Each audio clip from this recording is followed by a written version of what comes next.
to 100 by 2025. It is possible Pyongyang thinks it could threaten, or even win, a limited nuclear war aimed at pushing the United States out of the Korean peninsula.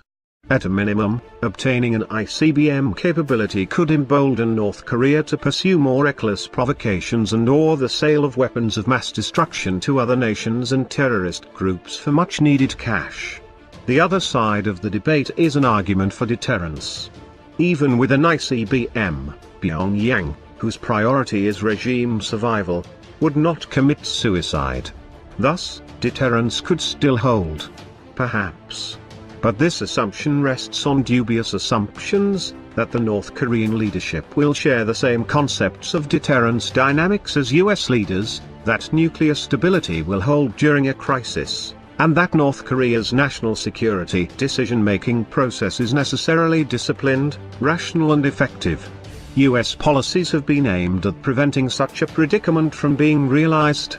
But despite 25 years of consistent US policies focused on multilateral dialogue, a comprehensive approach to denuclearizing the Korean peninsula and a never-improving U.S. South Korea alliance, the North Korean nuclear threat to the region and to the US homeland is accelerating. Time is not on our side. Predictions of regime collapse have come in waves. At the end of the Cold War and loss of Soviet subsidies in 1991, after founding President Kim Il-sung died in 1994, amid grave famines in the mid-1990s, during which 1 million or more North Koreans starved, after Kim Jong-il died in 2011. All have proven wrong. Though an anxious Kim Jong-un has murdered dozens of perceived threats or rivals, including his uncle and brother, there is no evidence of looming instability in the Kim dynasty. The North Korean economy is growing, albeit in the 1% range. Clearly, continuing the status quo is not an option. The best chance of halting this nuclear juggernaut and moving toward denuclearization is an approach of high-pressure containment. That is, an unprecedented campaign to convince the North Korean leadership that unless it halts its nuclear weapons programs and restarts diplomacy to eliminate them, then it will have neither a viable economy nor future. As Pacific Command Commander Admiral Harry Harris has put it, our goal is to bring North Korea to its senses, not its knees. Chinese cooperation is essential.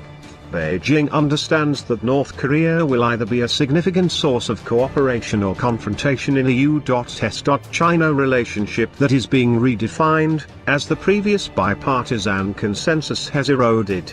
Chinese President Xi Jinping wants more stable U.S.-China relations and increasingly sees North Korea more as a liability than an asset. This understanding could be used to stimulate much more intensive Chinese efforts vis-à-vis North Korea and achieve our goals. This policy requires several key steps. The United States could work with China and others to escalate sanctions. Collectively, they could step up efforts to remove North Korea's access to the international financial system and all sources of hard currency, as was done to Iran, including sanctioning Chinese banks and entities dealing with North Korean front companies.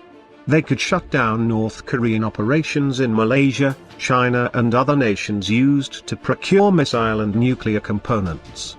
Additionally, they could test China's new willingness to rein in North Korea and press for joint enforcement of sanctions and more transparency on their border trade with North Korea. After a sixth nuclear test, US officials should press for a full United Nations Security Council ban on coal exports and press China to significantly cut back oil shipments. Sanctions will only work if China is willing to enforce them. The United States could work closely with Seoul and Tokyo to develop trilateral military posture enhancements focused on countering the growing North Korean threat. These should include greatly increased missile defenses, increased Special Operations Forces deployments, and redeployment of US bombers to the region. America could launch a new five-party mechanism to enforce United Nations Security Council, UNSC, resolutions and broadly coordinate policies with China and Russia along with US allies Japan and the Republic of Korea.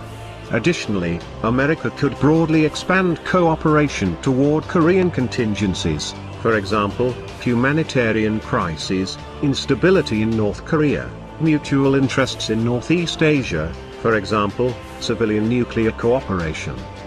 The United States could significantly step up its cyber reconnaissance and offensive activities. They could also constrain, disrupt and disable North Korea's nuclear weapons-related research, programs, manufacturing and services. The United States could issue a new declaratory policy to North Korea.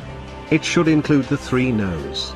A. No use of WMDs or it will result in the assured destruction of North Korea and reunification under Seoul's auspices. B. No export of nuclear equipment or fissile material or it will be intercepted by any means possible. C. No missile or missile test aimed toward the South Korea, Japan or the United States in violation of UNSC resolutions, or the United States reserves the right to shoot down or preempt the action. America could develop ongoing back and front channel communications. The Quiet Intel to Intel channel could be initiated through South Korea, North Korea and US intelligence contacts to quietly clarify and emphasize US positions, and to probe a North Korean moratorium on nuclear tests, missile tests and fissile material production. Also, America should offer to reopen the regular U.S. North Korea dialogue conducted by the State Department and the North Korean New York Channel or at higher levels.